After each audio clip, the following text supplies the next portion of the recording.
Hey listener, welcome to 1000 Routes. I'm your host, Nick Bennett. In each episode, we explore the uncommon paths of solopreneurs who have bet on themselves and the reality of what it takes to build a business that serves your life. Enjoy the episode.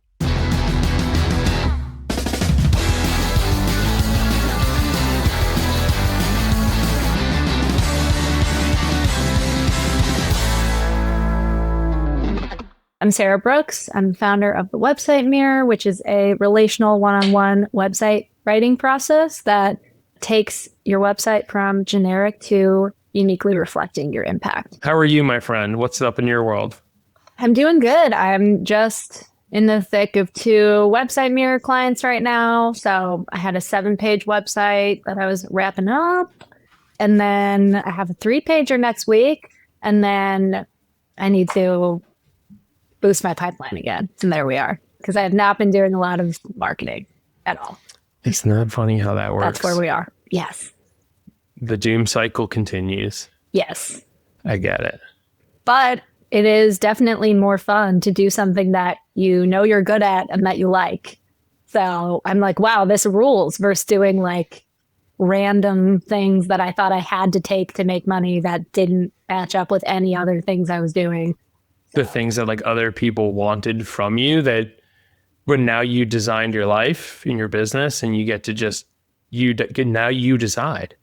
That's correct. Yes. Now I decide, and I'm not doing children's book editing anymore. That was literally one example of something I did 3 years ago. And I was like, where, how, why? I don't want to do things that I don't like. What a concept, right? Like, what a concept. It's weird because we get stuck there and for some reason we don't know how to get out of it, even though it's very obvious in a lot of ways that like, I don't want to do this anymore, but how to not do it is very non-obvious. Yeah. Or even if it is obvious, like the step-by-step action or activity feels so non-obvious for some reason. And yes. I think there's a lot of hard to read the label from inside the jar type of thing going on there. But like, I mean, even when we met, you were doing stuff, but I don't know, the Website Mirror for you, I feel like snapped into place pretty quick. It's so funny. So I was thinking about doing this offer for probably like 4 years. So I started freelancing in 2020.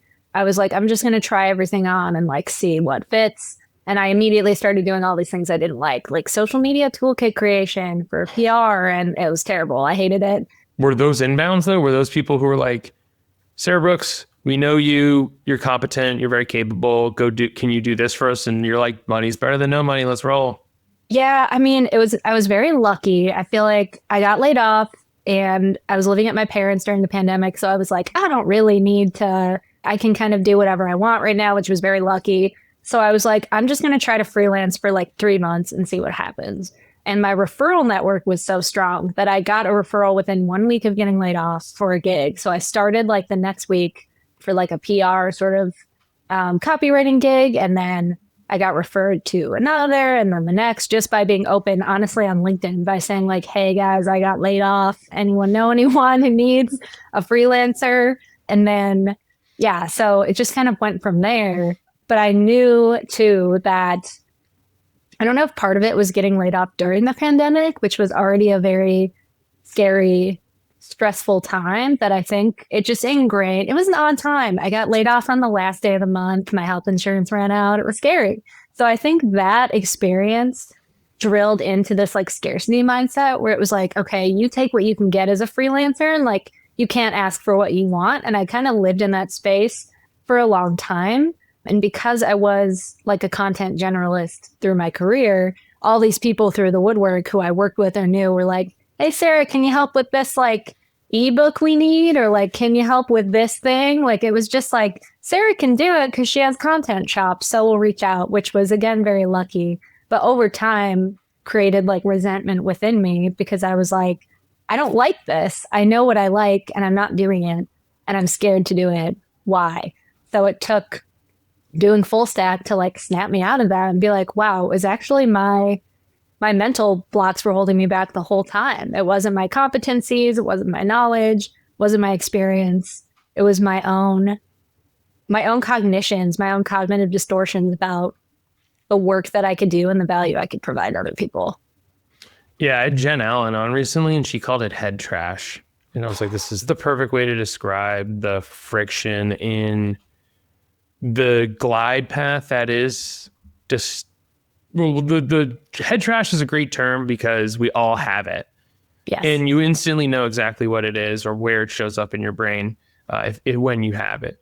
But I think your situation, the head trash is real. And we all kind of have this idea that everything is very ultimate.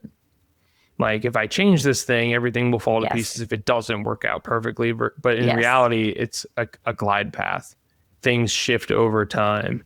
It's hard to accept that truth in the moment when you're like, true. I need a client, but I also don't want to do ebook copyright. No, and your brain is very persuasive. It's so good at being your brain's like, pretty smart. It's pretty dumb at being smart. Yeah, it's pretty dumb, but like it's so smart that it's dumb. And gets you to be like, oh, like if you pivot to this thing, you'll lose all your money, or like you'll never get a client again. Yeah, or like you're already making good money now. What change it? And it's like, it's very good at keeping you stuck and just keeping you doing what you're doing, or keep comparing yourself to other creators. Your brain will bring that in too. That's very fun when it does that. Yeah, the comparison game. That's so fun. I love that. Yeah, when you're like, how did this motherfucker get 500 likes on this post? And I'm out here bleeding for the algorithm, trying to get people to care. And it turns out none of that matters. Everything's made up and the points don't matter. Everything's made up. You can make your own rules. You can change the rules at any time. Yes. The only point is to just keep playing. That's the whole game. Just keep playing. Don't quit. If you can keep playing forever, odds are you're going to do just fine.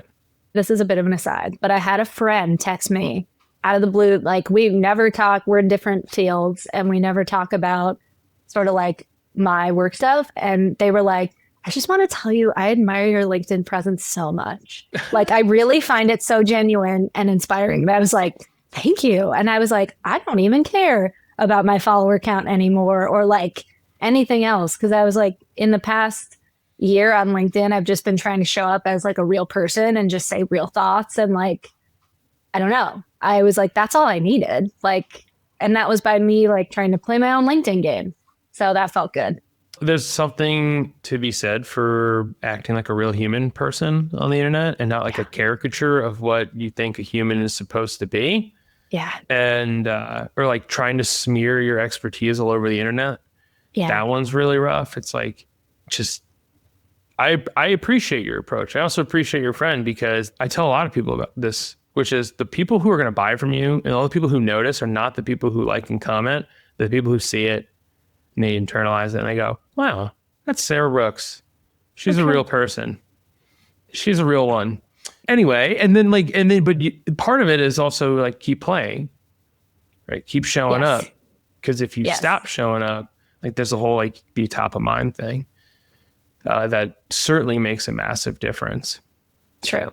Very true. You had alluded, you said like full stack helped you push through some stuff. I don't want to make this about full stack. Oh, we got to talk about it. But I think it's I think it's a turning point. Well, the program formerly known as full stack. True. Sorry. It's cool. No, it's cool. The artist formerly known as full stack Philip. Yeah. But I think it's important because a lot of what you've done over the years, and I joke with Eric all the time, like, I wish everyone was like Sarah Brooks right now. Because one of the things, and I just wrote a post about this today, is because you have this thing called the irrational bias towards action that I really, really appreciate in solopreneurs. Because like you launched your offer, or quote unquote launched it, pre-launched, whatever, like you started selling the second you could see the offer. And I don't think enough people do that.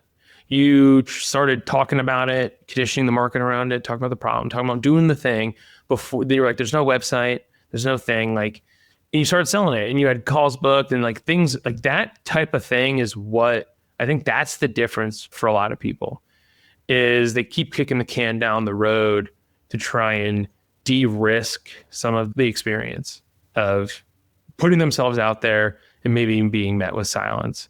That's like the fear. That's the preservation. That's your brain being so smart it's stupid that it stops you from doing things. So I appreciate that about you. But one thing you said recently that I think is important context to this is like 4 or 5 years as a solopreneur. And for the first time in those 4 or 5 years, you took some dedicated time off. Not like a staycation, not like a holiday vacation, the type of vacation where you need a vacation from it, like a real vacation. And I'm curious, what was it about your life that you felt like about running a business and doing this work that you felt like you couldn't create space? And what's different now? Yeah, that's a really good point. Yeah, honestly, every year I would take this annual sabbatical, but almost, and I presented it as like, ooh, this like mindfulness. And it was in part, but also I think like looking back, I'm like, it's because I worked like 2021. I think I had like 40 different clients. They weren't paying me enough. Like I made the same, I think I made more the next year with half the clients. So like, I think I just got burned out over time from doing all this different work. Like I was doing music PR for like albums with this like company I started with some friends that's still kicking. Look it up, Fresh Pain, if anyone needs music PR. I was doing that. I was writing websites. I was writing like SaaS blogs. I was writing for this HR tech company. I was doing all sorts of things like personal branding help, LinkedIn ghostwriting. It was too much. So I think I would take that time and that space almost because I was like, my brain is so clouded from doing all these different tasks and like code switching through all those things that I need this break. I think too, I was actually talking to someone about this actually the other day about how I feel like solopreneurs sometimes feel like they need to like struggle or suffer to like succeed. And like if they're working like 60-hour weeks or like doing all these different projects, then it means they're successful because they're like experiencing the grit of being a solo. And it doesn't really have to be like that. I think like joining Full Stack reminded me that like it's okay and honestly better to just do things that you like to do, get paid for them more handsomely than for the other random tasks you're doing, have more space and time off. Like I'm taking more time off naturally and just giving myself more breaks now than I did, you know, when I was taking those sabbaticals. Yeah, I don't know if that answered your question. I went on a tangent. I went on a journey. Yeah, go on a journey. Let's go. There's something interesting that happens when you like get super specific. And it's the opposite of what your smart, dumb brain tries to convince you of, which is you get more opportunities and you get to charge more. Yes. I don't know why it's hard to wrap your head around this idea that if you do something really specific and you solve a really specific problem in like a specific way, you can charge more for it because your time to value is shorter. You become more effective, more reliable, more credible, more competent. Like there's so many things that come from doing it, but your brain's like more is more. Like less is very much more in that way. Yeah, I think it's that scarcity mindset again. It's that like, well, if I let go of these skills that I can do, I'm leaving this money on the table for this client that could have been. And that's how the brain is like, no, don't do the thing you love. Do all of the things. Even though like, it's funny when like before Full Stack, I was like, if I do this website offer, I'm going to lose so much money. And then I had a 25K month and I closed like 12K in like 4 days. And I was like, oh, okay, this is cool. This is better. And I had a way easier time selling. I felt like I wasn't selling. I felt like I was just like, again, talking about the problem, like making real connections with people. And then it resonated. And like, it was just like less work to make more money for something I cared more about. A no-brainer trifecta. That is incredible. You've never shared that part of the story with me. I don't think I have. Well, that part about like, you talked about, you were like, it's crazy the people who are in the volume of people that are interested in this thing. But the part where you did a 25K month and a 12 right behind, or like a 12 in the hopper, like that's insane. That's amazing. What do you think it was? Like, again, it's not about Full Stack. I think it's just like, well, what we try to do, and it's like, I'm just thrilled that it makes a difference for people, that like even the thinking just applies and it makes a difference for people. But I'm curious, what do you feel like was the shift that you went through in, what flushed the head trash or for you? I think going back to something you were talking about earlier, I felt like I needed to have everything flushed out before I could release it into the world. So, and that was also my brain being smart/dumb. And it was like, you need a full website because you are a website writer. So if you don't have a website, people are going to think that you don't know what you're doing. And then it was like, you need to have all the details figured out right away and you can't change it. And you have to have that set in stone. And then you have to market and all this other stuff before I could actually bring that offer to life. And so when I got kind of this thinking, this paradigm shift where I was like, oh, I can just build something in public. I can change it. I can do whatever I want. There are no rules. This is my offer. So I can do whatever I want. It all changed for me there. And I think there's also a bit of, latent like fear in going after what we actually want too, where it's like, oh, what if this doesn't work out? Or what if it does? And like, I think there's that old adage of like, oh, people are sometimes more uncomfortable with success than they are with failure because they're getting what they want and then maybe they have something to lose or whatever. But it can be an uncomfortable feeling. So after, I don't know, I just was like, there's a difference in me every time I worked on a website project and another project, like this clear, feeling more inspired, feeling more creative, just feeling more excited about my work. And like, it's a very relational process I have. So I get to work one-on-one with people and I love that. So there's this clear difference. And I was like, you just got to lean into that and just, you owe it to yourself to try. And also just, I think, shooting down my brain when I was like, hey, I'm good at this and I have a gift and I have experience and I've honed this process over the years without even calling it an offer. Like I've already piloted this and it works and people resonate with it. So like I owe it to myself to really give it a shot and see what could happen. So all of those things in tandem with each other. Yeah, I think it's so easy in hindsight to look back and be like, all I had to do was tell people how to perceive the thing they were looking at. Like I phrase it like tether yourself to this problem or this idea. And it's like a simple structure. Like it's brilliant. The website mirror is also just like such a great analogy. Like I instantly knew what you meant when you were like, here's the thing. It's called the website mirror. I was like, duh, you reflect. Your website should reflect you. Duh. And I was like, this is so like, it was just very like a very obvious moment. And for me, and I was like, they clicked. And I was like, this is good. That was good. I'm so glad. It came to me on a walk. Like truly, I was like, what is this offer? And then I was like, I'm literally a mirror. And I've called myself that to clients, like in kickoff calls. I've been like, I'll be your mirror. Like I'll help you reflect, what you do so customers can see themselves. And I was like, oh my God, that's the offer. It was right there the whole time. It was literally sitting in front of me the whole time. I even said the word years ago. That was an interesting discovery when I was like, it was there the whole time. How has the offer changed since you launched it?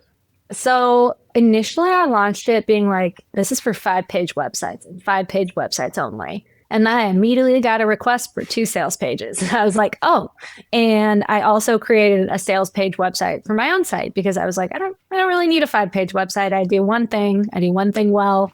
Let's call up Emily Court and give me a sales page. Design me a sales page. That's awesome. And she did.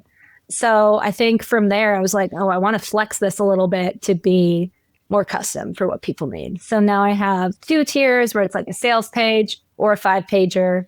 And then in the call with someone, I know that they can naturally tell me if they need something custom, more or less. So I try to offer those 2 things. Like this week, I worked on a 7-page site.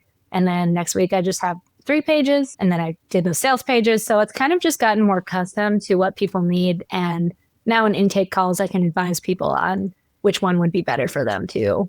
And then I also offer some dynamic pricing now. So if someone's like, hey, I want a 9-page website, then we're charging a little less per page than we are for 3. So it gives people a little bit more incentive of value that they're getting out of booking. So those are the initial changes. I think I'm toying with breaking it down into maybe a done with you model as well down the line, because I've also done that in the past. Yeah.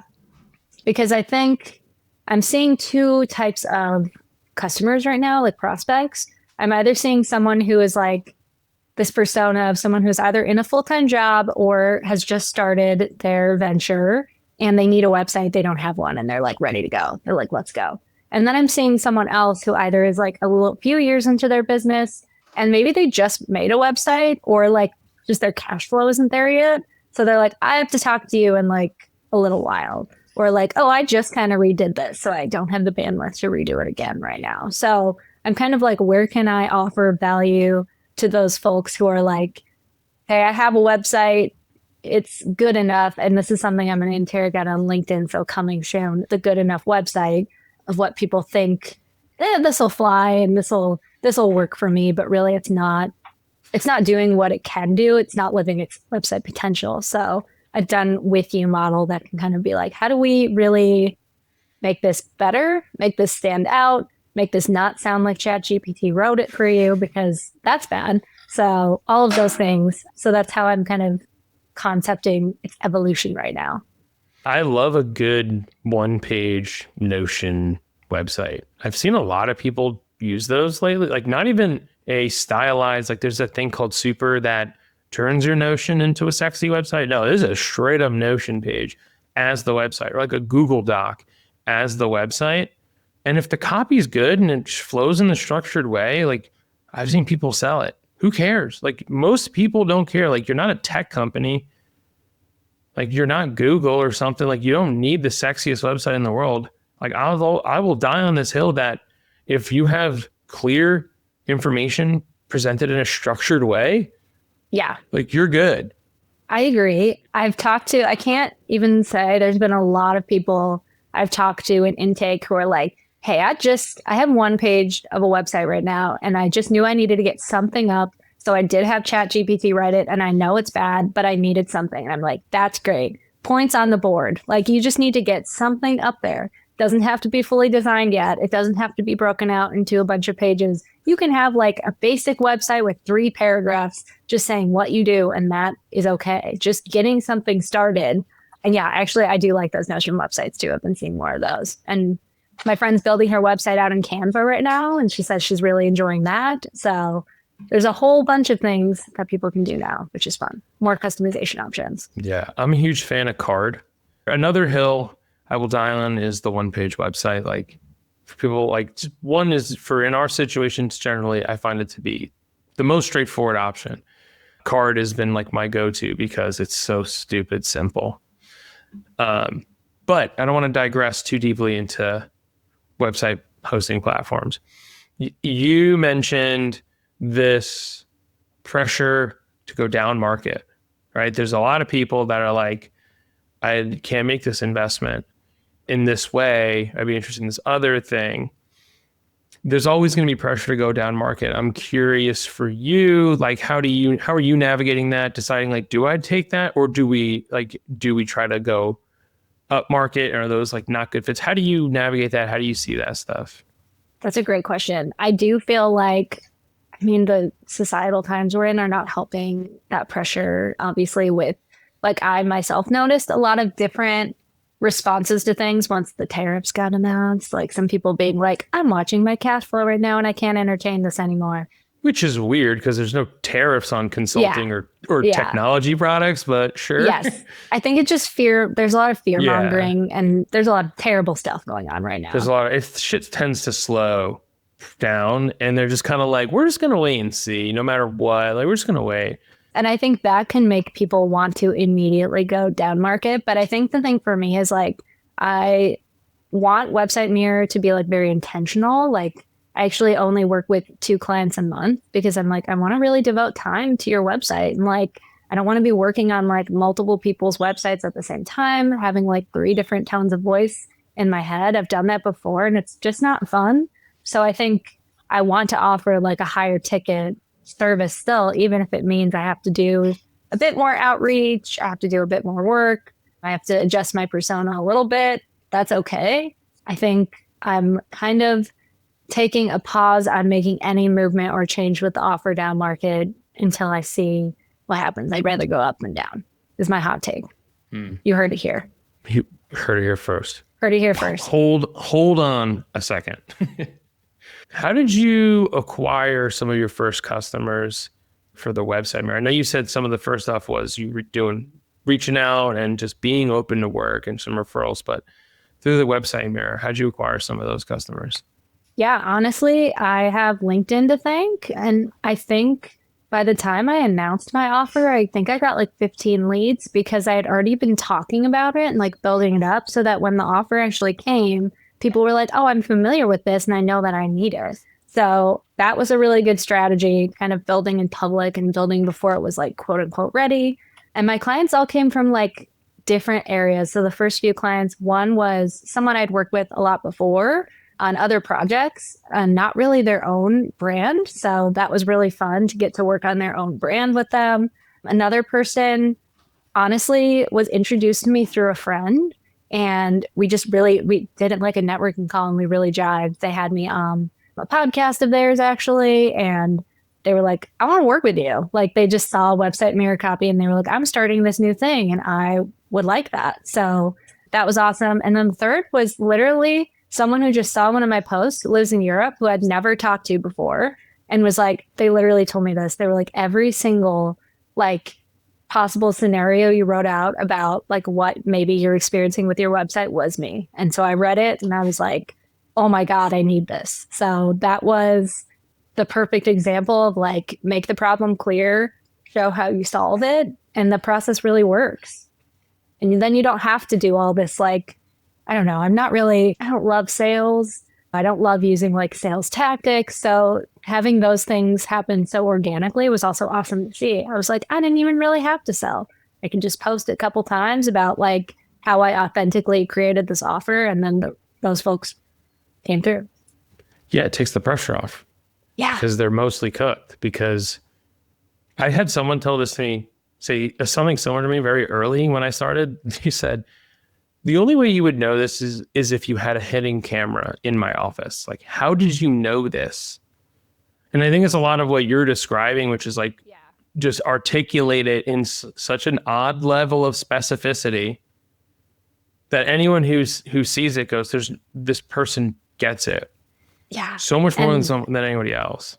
Yeah. It was helpful too that since I have been piloting this like in private and like kind of like building over the years, that I had those common threads of like what my clients were telling me of like, there is this thread of problems that they're experiencing and sometimes they're different flavors, but they all have like the same root.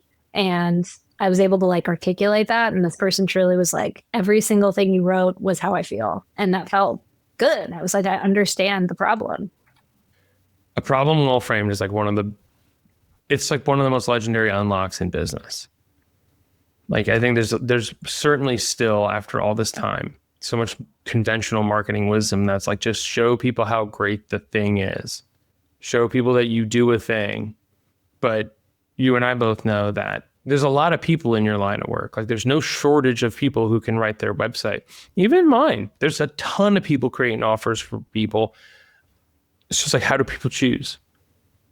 How does anyone know who? And I think it comes down to affinity, in my opinion, right? It's like people have an affinity for you or for the way that you see the problem. They connect with that over someone else. You made the problem highly visible. You gave them the words to describe it in a way that someone else didn't, and you become the solution. And I think it boils down to affinity. They're like, it's just like, it wasn't, you remove the comparison from it. Because if they show up and they go, I need someone to write my website. And then they go, who can write websites? And they search LinkedIn, they search Google, they search ChatGPT. And then you're in that tab flipping war with people where they're like, they have no way of knowing who's what. And then you end up like, do the race to the bottom bullshit. And like, it's a more for less game. I mean, even I went through this personally. I was looking for a coach for myself recently. And I had no affinity, like no recall, no one came to mind. And I even got some referrals. I was like, I asked around. I was like, who do you guys use? Like And I asked, and then I booked some calls. I talked to some people. And even then I was like, I'm not there. Like, I don't know. I'm just not there because I wasn't conditioned. Like, I don't know how they see the world. I'm sure they're fantastic coaches. We had great conversations, and maybe there's a high probability that they could help me. I have no doubt. But if you don't have that conditioning that takes place, that builds that trust in Affinity, which is, I think, a lot of the work that, like the invisible work that you do as when you're creating content, that's the thing that makes the biggest difference. When you're in a space where a lot of people play, it's like, how do you remove the comparison and really just turn it into a choice? It's like, either you're going to hire me or you're going to do it yourself. There's very, like, you're probably not going to hire somebody else. Yeah, 100%. I think too, like with that, I think I struggled before I reframed my offer around the problem, because I was like, I need to show how good I am at writing websites. Like, I need to talk about how I write websites. Like, I can write your website, how much experience I have, but I never talked about like my unique process or like what you actually get out of it or why you would need it.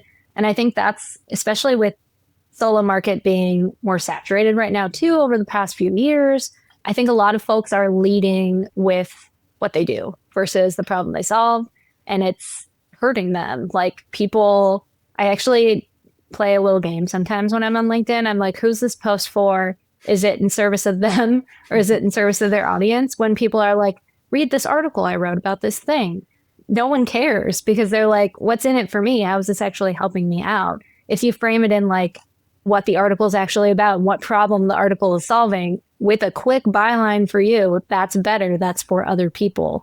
So I think it's the same when people are like, hey, this is what I do. Like, when you're looking for a coach and you're like, but what's that secret sauce? What problem are you solving for me?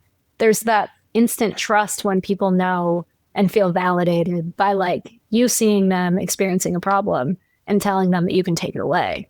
100%. So one of the things that you brought up a lot when we were going through the website mirror stuff originally was the differentiation. Was, you said background in journalism, many years of experience, like a lot of these things. And I was like, and I pushed back on that pretty hard. I was like, the credibility, like a lot of people could say that the credibility comes from the volume, comes from like how many people have you helped do the thing.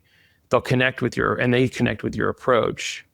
I think those are some of the things, like these are some of the things that were missing for me when I was like trying to find a coach. I was like, people like, I was an executive at this company. And I'm like, don't care about your resume. I want to know how many people you've helped. I want to know if I can see myself in those people.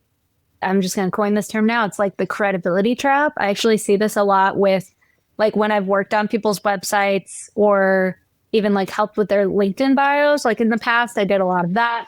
And there were a lot of people, I would write their LinkedIn bio and they would be like, no, I need to include 3 more paragraphs about every role I've held in leadership and all this stuff. And at the root of it, it's we want to appear credible to others. We're nervous that we're not enough, right? Like, we're nervous that like our experience needs to be shared in that way to make people think we can do the thing. People don't care about that. Like, they're like, it's the quickest way for someone to like completely check out. I mean, there's some instances where it makes sense, but mostly it's like, I want to know what you can do for me, not where you worked before this. That's fine. Yeah. And I think a lot of us stop ourselves. Yeah. If I'm here, I assume that you have a resume sharp enough to, like, you've met that criteria of you are not like a kid in high school or something. Like, you have some level of credibility if I'm considering this thing. I love the way you reshaped your bio. I literally sent it to a client this morning who's writing his bio. And I love yours because it's, here's what I do. Like, here's the problem that I solve. Here's how I discovered the problem. Like, why it matters to you. Not, I have been writing words on the internet for 20 years and da da da da da. It's like, I have written all of these words. Look at how many words I've written. Like, that's the place that people lean. And I don't think anybody really cares how many words you've written. I think people care more about, like, do you get it the way that I get it? Like, why do you, and this is a thing that I think a lot of people, where the wheels fall off. And I think you do this really well, which is you actually give a shit about people's websites, the words that are on their sites. Like, you do care, but you can explain it to somebody, like how you discovered that this is an issue and why it mattered, like why solving this problem matters. No, very few people, when you press them on it, it's like, well, why do you do demand generation for Series B technology companies? And they're like, I love ads. Or like, you're like, no, like, you love money. We all love money, but like, why do you care? There's, again, like that affinity piece. If you don't care, how do you expect anybody else to care? Yeah, it's unbelievably true.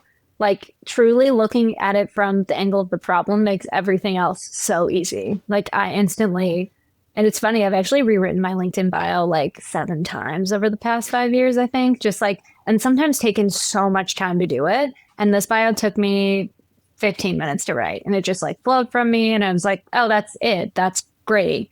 And it's resonated more with people than my other bios have that I spent like days and like had a peer look at and send feedback. And like, I think I was definitely over relying on like, here's why I can do this for you because of this experience that I have, versus like, here's what you're experiencing, why it's holding you back, and how my process exactly eradicates those things so that you can have like more ease, a better selling process, and actually have customers understand what you do without being generic about it. So it changed when I started looking at things that way. Everything changed. I'm happy you're saying this, not because I got to watch it happen and unfold, but because more people need to hear it. More people need to know that. I think people intuitively believe it, but they're afraid to act on it because your smart, dumb brain is trying to preserve itself. Always does. Niching down on the problem is like a scarier thought than just sticking with the way things are. It is. Once you do niche down on the problem, I could talk about the problem forever. If someone comes to me and they're like, this is what I'm experiencing, it just creates like this greater knowledge base because you're so rooted in that experience. And then it makes people instantly connect with you and builds that affinity. So it really solves all the problems by niching on the problem. The problem is the solution. That's the problem strategy. Is the solution. That's the strategy. Yes. That was what my mentor said when I was telling him about this. He was like, so you're telling me the problem is the solution? And I was like, yeah. It's like, great. That's the strategy. Go. You're done. Like, now, like, go fly. How hard was it for you to nail the problem, to feel like you got it right? Like, how many times did you kind of rehash it or rethink it? That seems to be a sticking point for a lot of people, is they're not sure what problem to solve or how to decide or whatever the thing is, or it feels very ultimate, or there's multiple problems. Like, there's so much that goes into it. What was your process? Like, how did you decide? So this process actually took probably the longest. I truly wrote out, I think we had like a full stack exercise that was like, write some of the pain points customers experience. And I think I had like 20 like written down. And I was like, I just need one. Like, that is too many. So then I did a bunch of like grouping exercises, like sort of some taxonomy plays where I was like, let's group some things together and find what the real commonality is and what that can be. So I think that's how I started, but it took a long time. And then I had my brain coming up and being like, hey, is that the right problem? Is that the best problem that you could solve? Maybe you shouldn't do it because maybe there's another problem. And that was not helpful. But I started really firmly when I hit on like generic websites, because everyone knows that. Like, everyone too, even if you're not experiencing it directly with your own site, you have the experience of going to a website for something, reading it, not knowing what the person does, or being like, cool, this sounds like everyone else. I have no idea like how this person could help me or what makes them different. And it's frustrating. And I think too, like, the website mirror also was founded on this idea that like, it's really hard to see yourself clearly. Like, we all do it because of our smart, dumb brains. It's really hard to see ourselves, see the impact we make, see how we help others, see our uniqueness. So like, bringing in someone else to see that for you and kind of clarify it helps you be less generic. And because you're essentially inherently standing in your own solution and uniqueness. So that's how I got to that problem specifically. It just felt like the central like heartbeat for all the other sub problems that flow from it, like, using ChatGPT and not being satisfied with the results, or like having people not know what you do, or like not having time to write a website. They all kind of funnel into that generic / good enough website idea, where it's like, it's not doing what you want it to do. There's a hurdle there for a lot of people, which is it doesn't feel big enough. Like people wouldn't be willing to pay to solve it, or that doesn't feel highly urgent or very expensive. And I'm of the belief that you can make any problem urgent and valuable, like if you frame it in the right way. Correct. And honestly, problems that are too big, I don't think people believe that you can solve them. I will say that people will call your bluff and they're going to be like, no way. You go to websites and it's like, we'll grow your business. And you're like, what? That's it? That's the whole thing? Like you just grow it? You're just going to grow the business. I have my doubts. And people don't believe that you can do it. Or they'll say like, we'll do...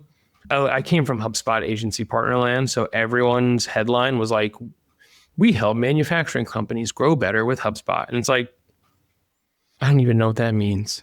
Like, how do I know you know anything about manufacturing companies? That's a problem. And honestly, that's kind of what I lean into is like, hey, when you have a good website, like you attract customers see themselves in the copy. Like the customer I was talking about from Europe who I'd never talked to, who was like, well, I resonate with everything you wrote. If they see themselves in the copy and can resonate with it, that takes the work out of your hands. Also, they know what you're good at, helps build that recognition. There are so many reasons that I could feed into that problem for why you would want to solve that it can make people pause and go like, huh, maybe I do need a new / better website. That's the moment. That's the thing. That's the thing I'm always after here, which is that pause, that lean in, and they go, tell me more about that. Like this idea of starting not just any conversation, your conversation. That's the power of a point of view, right? You have an idea. And when people stop and lean in and they're like, they tilt their head, they go, can you say that again? Like, tell me more about that. What do you mean by that? What do you mean by that is one of the best questions anyone can ask you in that environment, especially like in a networking call, not even just a sales call, but when you're networking with somebody and they're like, oh, Sarah Brooks, what do you do? Tell me about your business. And you're like, yeah, we do a little bit of this and a little bit of that. They're like, cool. Anyway, like it's not a conversation. It's not your conversation. It's just any conversation. But when you can tell somebody, you know how most people have a website and it does not reflect their level of credibility or expertise in a way that makes a difference for their life and their business. And they go, yeah, that sounds a lot like me. Right? Like that moment is so incredibly powerful. Yeah, it's really changed a lot. It's changed a lot of the like sales conversations I have. And I feel like it's also increased my close rate too. I feel like because I get to the call, by the time someone's there, they're already bought into the idea and how the approach works and like what's in it for them and why. The why of solving the problem is important too. Like, okay, what does a non-generic website mean for me? Like, I'm not going to be over here being like, it's going to 10x your sales, right? But like, will it lead to more authentic conversations with people? Yes. I also tell people there's this like ripple effect with a good website. Like you talk about yourself in your website and really reflect your authenticity and credibility. Then you do it in person with someone on a call and you have these new talking points. Then you update your LinkedIn bio and people want to buy from you and learn from you and all of those things. So it is important. And so being able to realize why what you do is important, why it matters is key versus being like, I'm a freelance copywriter who specializes in website writing. So it's very different. You're like, great. Thank you for this Fiverr filter, like this Upwork filter of a person. Like, I will be sure to remember that. Literally. Sarah Brooks, looking back, what's something you would have done differently? Honestly, starting this sooner. I know that's probably like a cliche answer, but I'm like, I wish I would have started building this sooner because I knew probably even 4 years ago that I wanted to just do this and I didn't. And I don't know, I'm like, what could have been if I had started sooner? But everything in its own time, obviously. And then I think just like betting on myself too, just being like, hey, you deserve to do something that you like and that is fun and that you are good at and that helps you connect with people and feel like you're making an impact. And I think everyone deserves that. If you're listening to this and you're holding yourself back from something, stop doing that. Stop doing that. It's better on the other side. It's just us. There's no one listening. It's just us. Eventually. This is true. One day, maybe someone will Not listen. right now. Yeah, I should say not right now. So what's next for you? What do you want to build that you haven't built yet? What does the future of the website Mirror and your business look like? So I have built a lot of relationships with website Mirror design partners is what I'm calling them. So like if someone needs a turnkey solution where like they also want to invest in design right away, I can communicate with that designer, make it this really seamless process. I'm actually doing that with Emily Court for a client right now, and it's awesome. So I just want to kind of continue that and see kind of where I can integrate the website Mirror in other folks' processes. I'm also partnering with an agency as well in case they need copywriting support that's a bit more personal and less generic than doing something else. So just kind of investigating what's out there as far as like, where can I fit into other solutions as well? Trusted partners is definitely a big play. Emily Court's dope. I just had her on, so it's timely. Getting slotted in, because it is part of a bigger play, the copy. If the design sucks, getting that brushed up. There's things that surround it if they don't have a great offer or whatever the thing is. There's plenty of things like in ways to get slotted into that experience and have a few really great partners. That's how most micro agencies are formed. I mean, that's how Erica and I ended up getting together. Was like, we were like, hey, there's this like moment, there's this overlap, but like there's this thing that needs the two of us at the same thing. And we're like, we should just team up on this thing to solve this problem together. And it came from what you're describing. It's like, I was like, there's a moment and I need a trusted partner for this thing. And it just ended up becoming something more. So I'm all about the partnerships on that front. I love that. Well, thank you, Sarah Brooks, for coming and sharing your story with me and jamming with me about life and business. I know more people feel seen because of it. So thank you. Of course. Thank you for having me. Wouldn't miss it.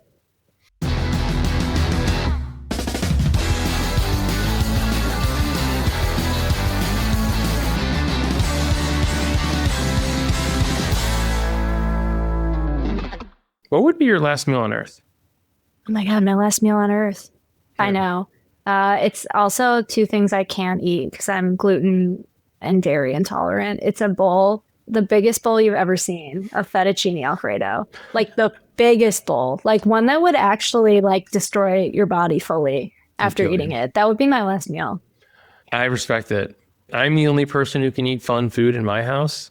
So I understand somewhat what you go through, because everyone in my household chooses not to eat gluten and dairy for a similar reason. They're just like, it's just not a good idea. It's not good, but it is so good at the same time. It's so good. Dumb, stupid brain. Stupid, smart brain. Dumb, stupid brain. Well, hey, I'll eat that big bowl of fettuccine Alfredo with you anytime. Excellent. Whenever you're ready to end it all. Once the scientists create some sort of supercharged lactate, I'll be there. Whatever. I know they're working on it because that's the biggest problem right now. I think that's one of the biggest problems. AI, I think that's the major use case for AI is the fettuccine Alfredo conundrum. Yeah, people are asking about it. It's not talked about enough. People are asking about it. I think it's trending on Twitter. I've seen it. It's definitely trending right now. We can make it trending if you want. If we want to expedite this, we can move up the fettuccine Alfredo conundrum. I mean, I think it's something that really needs attention. It does, because I can't go out to fun restaurants because of it. So that is really sad, honestly. It is. It's really, really sad. Yeah, I know. All right, we'll work on it. Perfect. I'm on it.